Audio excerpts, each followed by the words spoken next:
catégorie étudiants. Et sont à mes côtés les 3 membres du jury. Alors, je vais être élégant, je commençais par madame tout de même, Françoise Ledest de la Toulouse Business School. À ses côtés, Jean-Pierre Morosi de Sovinti, qui était une société qui avait été primée également ici il y a 3 ans. Et puis Antoine Widmer, qui est enseignant, qui vient de l'HES-SO, c'est-à-dire la haute école spécialisée de Suisse occidentale. Dans cette université, on a cette année plus de 30 nationalités qui seront présentes, et va donc nous rejoindre le premier candidat. Tout seigneur, tout honneur, c'est un étudiant de cette école qui est retenu, Marceli Gross. Il va venir nous rejoindre tout de suite sur ce plateau et il va nous présenter le projet Siriusam. À chaque fois, le même principe, 5 minutes de présentation, 3 minutes de questions derrière. Voilà, c'est à lui. Bonjour à tous, je vais vous présenter le projet Siriusam. C'est un projet qui a été réalisé lors de la Challenge e-santé qui était dans cette école. Nous avons eu 24 heures pour réaliser le début, les prémices de ce projet. Donc, le thème qu'il y avait, c'était les objets connectés pour le suivi de la santé au quotidien. Nous nous sommes posé la question, qu'est-ce qui se passe tous les jours et qui impacte notre santé? Nous sommes allés dans le cas extrême et nous avons regardé que les accidents de la route étaient une cause de mortalité assez importante en France et que la première cause des accidents était l'alcool. Donc nous avons réalisé un projet pour essayer de faire en sorte de neutraliser en partie la prise au volant des personnes. Comme on connaît bien le dicton, Sam, c'est celui qui ne boit pas, et nous allons faire en sorte que Sam ne boive pas. Notre projet est en 2 parties. Tout d'abord, un bracelet connecté, qui aura un capteur qui va faire guise d'éthylotest. Celui-ci va envoyer ces informations directement au téléphone qui va traiter les informations et donner le taux d'alcoolémie de la personne. Celle-ci est donc au courant de son taux d'alcoolémie et il y a 3 différentes étapes. Tout d'abord, si la personne est sobre, donc le SAM doit rester dans cet état-là. Si on commence à être alcoolisé et qu'on ne peut plus conduire, le téléphone vous prévient en mettant une alarme. Et si la personne est trop ivre, alors il y a une autre alarme qui retentit, mais elle retentit sur vous et aussi sur vos camarades. Parce que la phase principale de notre Siriusam est tout simplement de faire des groupes. Chaque personne pourra se connecter à d'autres personnes et donc nous formerons tous un groupe qui sera au courant de l'état des unes et des autres personnes et l'on pourra ajouter d'autres personnes à ce groupe si par exemple Sam a 5 places dans sa voiture et qu'ils ne sont que 3, eh bien s'il laisse son groupe ouvert, 2 personnes pourront se rajouter à leur groupe et il pourra les ramener en toute sécurité. Maintenant passons à l'application smartphone en elle-même. Tout d'abord, il y a une chose évidente, donc le smartphone peut se connecter directement au bracelet pour qu'il n'y ait pas d'interférence entre les différents bracelets. Dans un deuxième point, donc, il déclenche les différentes alarmes selon le taux d'alcoolémie. Il y a aussi une possibilité d'appeler par urgence, donc pas forcément les pompiers, mais envoyer plutôt comme des numéros de téléphone préenregistrés ou encore des taxis. Une localisation GPS dans le cas où, par exemple, nous sommes dans une fête de village, un petit village, et les différentes personnes, il y en a dont une qui est trop alcoolisée et s'en va quelque part dans le village et on ne la retrouve plus. Donc avoir une possibilité de retrouver cette personne via le GPS. Et enfin, la responsabilité du SAM pour bien vérifier que celui-ci est sobre et qu'il n'y ait pas possibilité de prendre plus de personnes qui n'aient de place dans sa voiture. Enfin, nous avons fait une 4e étape qui s'est rajoutée par la suite, qui est le verrou du téléphone. Selon le taux d'alcoolémie de la personne, nous allons verrouiller petit à petit le téléphone pour à la fin arriver seulement sur une application de base qui permet seulement de téléphoner, de contacter les différentes personnes, mais aussi d'utiliser la fonction GPS pour retrouver ses amis. Mais rien d'autre, car on a tous entendu une histoire de on prend son téléphone, on veut appeler papa et on appelle patron, et ça peut avoir des problèmes conséquents. Maintenant, au niveau du business de l'application, comment nous allons gagner de l'argent sur cette application? Tout d'abord en vendant donc, ces bracelets qui permettent de capter l'alcoolémie, mais aussi en faisant comme le principe de Uber. Lorsqu'un Sam va ramener quelqu'un chez lui, il va être rémunéré par la personne qui l'a ramené, selon la distance. Et pareil, il y aura donc une somme d'argent qui sera directement dans l'application pour que, même si on prend un taxi, que celui-ci est garanti d'être payé. Parce que, il peut avoir le cas où un taxi ramène la personne, mais celle-ci ne peut pas payer à la fin. Donc en conclusion, notre Serious Sam est l'outil qui va permettre de faire ses soirées en toute tranquillité pour rentrer de manière sécurisée. Pour un projet étudiant, c'est une bonne entrée en la matière, dans tous les sens du terme. Merci de cette présentation, Marcel Ligros. Des questions du jury? Antoine Widmer. Voilà, donc moi, ma première question, ce serait de savoir comment le bracelet fonctionne. Est-ce qu'il existe déjà ou est-ce que vous avez déjà fait des tests avec? Alors, non, on n'a pas fait des tests avec. On n'est qu'au niveau de la conception encore du projet. Oui, il existe. Il a déjà été utilisé donc, en Angleterre. Donc au niveau des normes, on pense que ça, au moins au niveau européen, c'est bon. Donc on va encore s'informer sur le sujet. On pense qu'il y a d'autres possibilités encore d'avoir des bracelets connectés. Il y a aussi Skyne qui crée aussi ces bracelets. D'accord, merci. Autre question, Françoise Odès? Oui, quel est votre business model? Alors c'est le même business que Uber. C'est le même principe que Uber. Et avec en plus la vente des bracelets. Bon, sachant que nous allons les racheter, on ne va pas faire une grosse marge sur les bracelets, puisque le but c'est d'avoir le plus gros réseau possible. Et ensuite, avec les transports, donc on prendra une petite commission sur chacun des transports qui est fait via l'application. Et on fera notre rendement comme ça. Et ensuite, pour la communication, on pensait passer par les réseaux sociaux et essayer de passer par les boîtes de nuit ou les alcools, ou encore l'État lui-même pour faire la prévention en s'ajoutant à l'intérieur de... Mais vous avez déjà un peu testé ces réseaux commerciaux, enfin, vous parlez des boîtes de nuit, ou, vous avez déjà pris des contacts ou testé un petit peu? On veut d'abord finir la conception et réaliser une maquette de haute fidélité pour pouvoir leur présenter directement l'application et qu'ils ne soient pas surpris ensuite par le résultat derrière. Arriver, poser l'application, leur présenter la chose et ensuite s'ils acceptent ou pas d'entrer dans leur système. Merci. Jean Morosi, Sovinti. Est-ce que vous connaissez vos concurrents? Alors on en connaît deux, donc Skyne ainsi que Good Angel, qui ont le même principe que nous sans le groupe. Notre qualité majeure, c'est le groupe. Sky Angel, ils n'ont pas de bracelet connecté. Good Angel, pardon. Ils n'ont pas un bracelet connecté, ils ont un alcotest réutilisable. Et ils ont ensuite une application qui permet de savoir au bout de combien de temps vous allez pouvoir conduire. Et Skyne, lui, par contre, c'est le bracelet qui est connecté au smartphone, mais il n'y a pas tout cet effet de groupe, de réseau qui permet de transporter les personnes. Alors sur les groupes, il faudra que vous regardiez Vive, V-I-V-E. Vive, V-I-V-E. Très bien. Merci. Est-ce qu'il reste une dernière question éventuellement du jury? Ou est-ce que vous avez eu toutes les explications? Non? C'est parfait. Ben, merci beaucoup de cette présentation. On peut l'applaudir, hein, pas simple, hein, toujours de venir présenter son projet devant un jury et devant des caméras. Et on va accueillir à présent la candidate suivante, qui s'appelle Aude Desnoyers. Elle est chargée de projet médical aux hôpitaux universitaires de Genève et elle va nous présenter le projet PIMCheck. Voilà, le temps qu'elle s'équipe de son micro. Voilà, il y a le temps, pas de souci. Et puis elle va nous rejoindre sur ce plateau depuis Castres, à l'ISIS, école d'ingénieurs en système informatique de santé, pour venir donc nous présenter PIMCheck. Voilà. Venez, rejoignez-nous donc Aude Desnoyers des hôpitaux universitaires de Genève. Voilà, elle a 5 minutes pour sa présentation.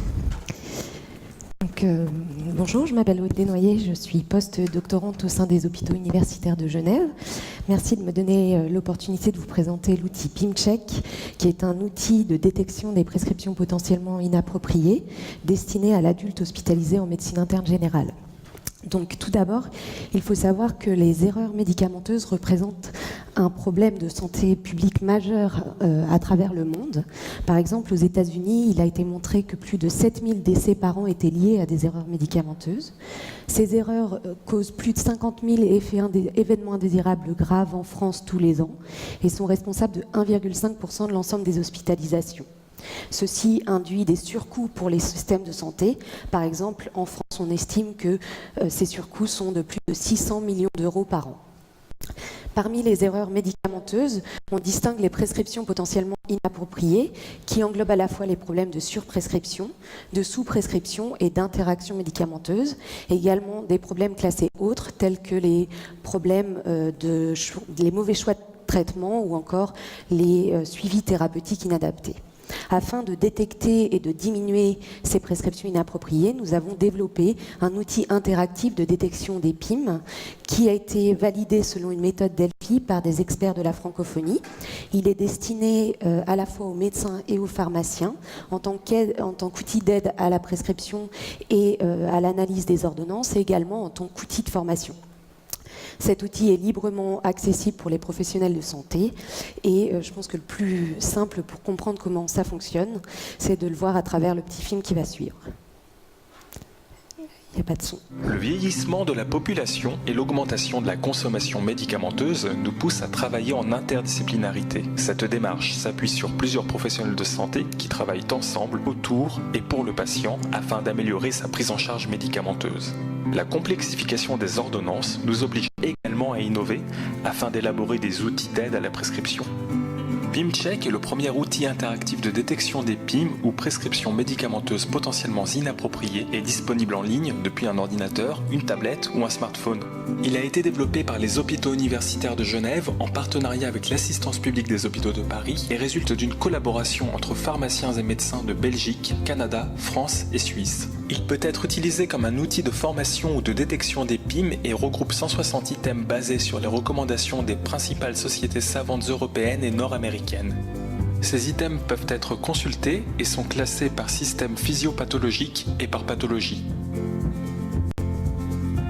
La fonction screening permet de mettre en évidence pour un patient donné les PIM en fonction de ses comorbidités et traitements reçus. Pour ce faire, il convient de saisir ces pathologies selon un système d'autocomplétion et ces médicaments parmi la liste des 1600 molécules identifiées sur les marchés belges, canadiens, français et suisses. Les différentes PIM sont alors listées et l'item associé peut être consulté. Ceci permet à l'utilisateur d'accéder à différentes informations dont l'énoncé complet de l'item, son rationnel, les recommandations et les références associées accessibles directement. Enfin, il est possible de visualiser les facteurs ayant déclenché l'apparition de l'item ou encore de désactiver les items jugés non utiles pour le patient pour les faire apparaître au second plan. PIMcheck, le premier outil interactif de détection des prescriptions potentiellement inappropriées. Donc vous avez pu en partie vous rendre compte de comment fonctionnait l'outil. Donc j'en viens maintenant aux perspectives de ce projet qui sont multiples. Il y a à la fois des perspectives scientifiques, technologiques et collaboratives. Tout d'abord, d'un point de vue scientifique, nous menons à l'heure actuelle des études de validation dans la vraie vie, donc actuellement en Suisse et puis bientôt en France et dans d'autres pays. Nous travaillons également sur la mise à jour des données et du contenu de l'outil afin qu'il reste en adéquation avec les recommandations internationales. D'un point de vue technologique, nous souhaitons développer des applications smartphone afin que l'outil soit accessible, y compris en l'absence de connexion à Internet.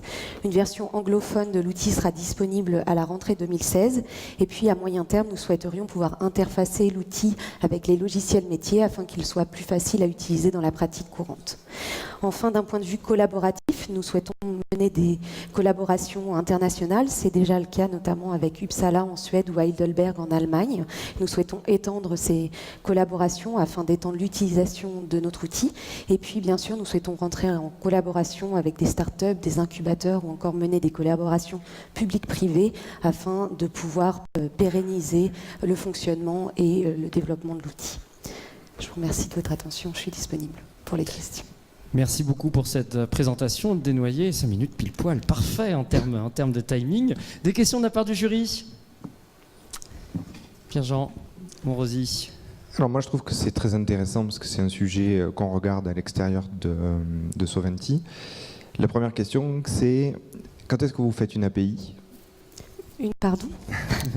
Une API, c'est vous exposez les méthodes de votre logiciel pour que d'autres logiciels puissent interagir avec. On rentre en contact avec des personnes qui souhaitent accéder aux données de l'application. Pour le moment, on travaille déjà sur tout ce qui est codification pour l'affichage des items qu'on a vaguement pu apercevoir sur le film. On est prêt à collaborer avec toute personne qui serait intéressée. D'accord. Voilà, Françoise, on est bien en catégorie étudiants. Ce sont des étudiants qui présentent leur projet. Mais c'est un outil qui est disponible actuellement ou pas encore? Oui, on peut accéder directement. Il y a l'adresse mail qui s'affiche, l'adresse internet, pardon. C'est librement accessible depuis le mois de février, de façon gratuite pour les professionnels de santé. Et on peut déjà y accéder, l'utiliser au quotidien. Et vous avez déjà un retour par rapport à justement cette utilisation ou... Alors les retours des utilisateurs se font soit de bouche à oreille, soit via une adresse mail qui est accessible sur le site. Pour le moment, les retours sont très positifs. On a entre 200 et 400 connexions par jour. Donc on essaye de poursuivre la communication autour de l'outil pour le faire connaître. C'est le meilleur moyen d'avoir des retours, mais pour l'instant, ils sont globalement très positifs. Antoine Widmer. Alors moi j'ai une question par rapport à la vie privée des patients. Donc là on voit qu'il y a toutes les maladies du patient, donc vous avez un accès direct au dossier patient. Comment ça se passe à ce niveau-là pour savoir toutes les maladies qu'il a et quelles sont les contre-indications? Alors pour le moment c'est vraiment ça se fait de façon manuelle. On doit rentrer soi-même les pathologies des patients et les traitements qu'il reçoit. Donc il n'y a pas de données personnelles d'un point de vue nominatif, date de naissance, etc. Il y a la possibilité d'enregistrer une recherche qu'on aurait faite, mais on spécifie bien sur le site qu'il faut anonymiser les données pour les enregistrer sur son compte et éventuellement se les envoyer par email. Mais il n'y a pas de données personnelles d'identification des patients. Merci. D'autres questions éventuellement du jury? Non? Vous avez eu toutes les explications?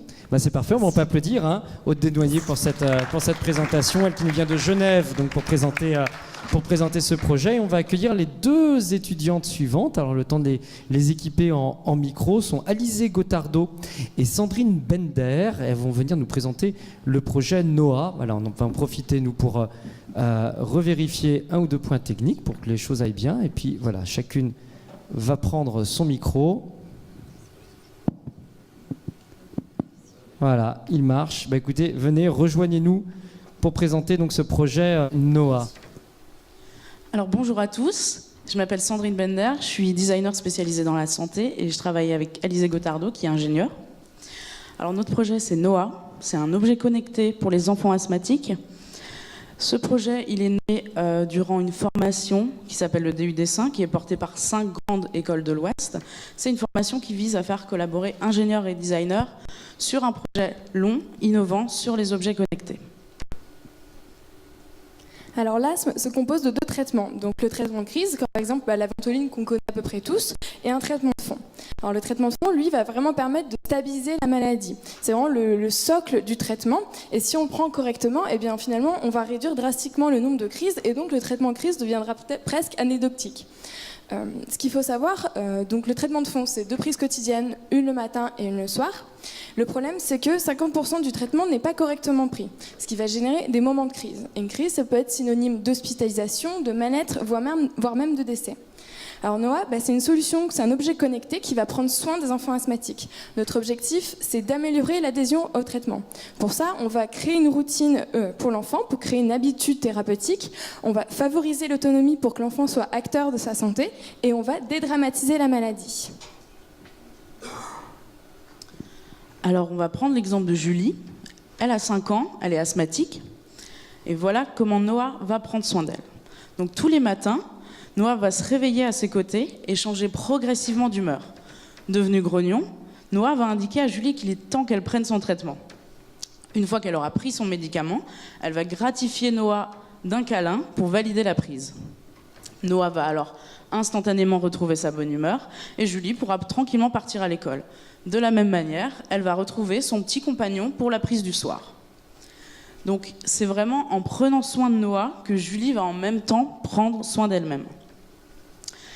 Mais Noah, c'est aussi une application qui va rassurer les parents. Donc on va pouvoir visualiser les prises au quotidien. On va pouvoir avoir un suivi à long terme qui va pouvoir être utilisé en consultation par le médecin pour affiner la prise en charge et pour avoir des points d'entrée pour dialoguer avec le patient. Et on va également avoir un module de prévention qui va vous donner des conseils pour éviter des situations à risque. Donc, pour ce projet, on a rencontré toutes les personnes qui sont dans le quotidien de l'enfant asthmatique, donc les familles bien entendu, les praticiens de santé, les médecins généralistes, les associations de patients également. On a travaillé avec des personnes au CHU de Nantes notamment, et on a consulté les spécialistes de la e-santé pour comprendre quels étaient les nouveaux enjeux avec les nouveaux usages. Et on a bien sûr consulté les enfants eux-mêmes, et tous les parents qu'on a rencontrés sont prêts à acheter Noah. On a même eu le cas de parents qui sont prêts à adopter le petit compagnon, même s'ils n'ont pas de problème particulier avec leur traitement. Mais ils souhaitent adopter cette solution parce que ça va donner une autre image de la maladie, une image plus apaisée. Et les interactions ludiques vont faire en sorte que l'enfant vive au mieux sa maladie. Alors, qui sont nos concurrents? Donc, d'un côté, on a les inhalateurs connectés, qui sont des dispositifs qui vont venir se greffer directement sur le traitement de fond, l'inhalateur de traitement de fond ou traitement de crise. Ils vont rappeler les crises, ils vont les contrôler, ils vont permettre aussi un suivi à long terme avec une application ou un site. D'un autre côté, on a un peu les robots multifonctions qui sont un peu des assistants du domicile. Ils sont destinés à toute la famille avec des usages divers et variés. On pourrait très bien les utiliser, par exemple, pour du rappel de prise de traitement. Mais Noah, avec Noah, on a un objet qui est vraiment sur la motivation. On est là pour motiver l'enfant à prendre correctement son traitement de fond. On est sur un objet qui est personnel, qui est ludique et qui va être à un prix accessible. Alors, donc notre segment représente 800 000 enfants asthmatiques en France. On a l'ambition d'en conquérir 5% de ce marché. Donc avec un tarif accessible et sur le seul marché français, on prévoit un chiffre d'affaires de près de 5 millions d'euros. Alors, nous sommes les deux cofondatrices du projet et nous travaillons de façon ponctuelle avec un pharmacien d'officine qui nous aide sur les questions santé et distribution, et ainsi qu'avec un ingénieur mécanicien qui nous aide sur le prototypage. On vous remercie de votre attention aujourd'hui et si vous avez des questions, on y répondra avec plaisir. Merci de cette présentation. Deux jeunes étudiantes. C'est un Tamagotchi en fait de la santé finalement, ce Noah. C'est ça. Ouais, c'est incroyable. Question du jury, Pierre-Jean. Moi j'ai une petite question. En fait j'ai un bracelet connecté et au bout de 3 mois je m'en suis lassé. Alors j'imagine que ça risque de se passer de la même façon avec les enfants. Vous réfléchissez à de la gamification ? Alors c'est des questions qu'on se pose. C'est dans notre phase de développement, on est en train justement de développer cette solution avec l'aspect motivation, mais sur le long terme. Donc on imagine par exemple un système de jauge où plus le traitement va être bien pris, plus cette jauge va monter et on va pouvoir par exemple débloquer de nouvelles interactions avec Noah, qui ne sont pas forcément même rattachées à des interactions de santé en tant que telles, mais on pourra par exemple taguer des objets, faire de la musique avec lui, etc., avoir des interactions ludiques qui permettent de, au fur et à mesure, augmenter le panel des interactions et pouvoir faire en sorte que l'enfant ne se lasse pas et pouvoir complexifier les interactions au fur et à mesure quand l'enfant grandit également. Vous touchez quelle tranche d'âge là sur ce... Alors, on est entre 4 et 11 ans. Alors, avant 4 ans, donc la prise va être finalement forcée parce que c'est les parents qui vont venir avec l'enfant finalement administrer le médicament. À partir de 4 ans, on considère qu'un enfant peut commencer à être autonome dans son traitement. Au-dessus de 11, on rentre dans d'autres problématiques, dans d'autres raisons du rejet de la maladie. À l'adolescence, il va y avoir d'autres raisons et du coup, on ne répondrait pas avec le même point d'entrée au problème. D'accord. Merci. Antoine Widmer. Un joli projet. Donc, est-ce que Noah est transportable? Est-ce qu'on peut le prendre en vacances ou est-ce que c'est des choses qui restent à la maison? Alors, pour l'instant, donc nous, l'usage qu'on a imaginé, c'est l'usage domicile, donc prise matin, prise soir. On peut le prendre, il peut être nomade, l'enfant est libre dans ses usages, on ne le force pas, on ne l'interdit à rien. Il faudra simplement le recharger, alors soit avec une base secteur, une batterie à recharger comme un téléphone, mais c'est peut tout à fait être nomade. Après, à voir, voilà, est-ce qu'on le connecte au Wi-Fi ou pas, est-ce qu'on prendra les prises après, la synchronisation fera plus tard, mais l'usage n'est pas fermé en tout cas. En tout cas, voilà, l'usage est pensé déjà pour le cas de parents divorcés, pour le cas d'enfants qui iraient chez la grand-mère le week-end, etc. C'est tout à fait possible d'avoir les données via l'application sur tout l'entourage en fait, de l'enfant et également de pouvoir l'utiliser dans d'autres circonstances que le domicile même de l'enfant. Plus facile à gérer que le hamster ou le lapin, ça, pour les vacances. C'est ça. Françoise de Deist. J'ai juste une petite question. Pourquoi ce design? C'est vous qui l'avez conçu en termes de design. Pourquoi cette... Alors, on a fait une étude bibliographique assez poussée sur l'aspect formel de Noah. On s'est rendu compte qu'en fait, il y avait des principes de base même qui étaient utilisés en fait, dans les dessins animés ou pour les Pokémon, par exemple, qui fonctionnent très bien, c'est-à-dire un aspect un peu arrondi, des grands yeux, etc. Donc on s'est basé sur ces choses-là et on a aussi voulu avoir une forme qui est finalement assez neutre pour que les enfants puissent aller projeter ce qu'ils veulent sur ce petit personnage. Donc on a eu le cas de gens qui nous ont dit ça ressemble à des barbes à papa, ça ressemble à un Baymax, etc. On a eu plein d'enfants avec des réponses différentes et c'est justement ce qu'on cherchait, c'est pouvoir toucher le maximum d'enfants parce qu'ils peuvent vraiment se projeter et s'approprier ce petit compagnon. En tout cas, notez cette alliance, effectivement, d'un côté du design et de l'autre côté de l'ingénierie de santé. Belle alliance qui fait un très beau produit à l'arrivée. Merci à toutes les deux de cette présentation.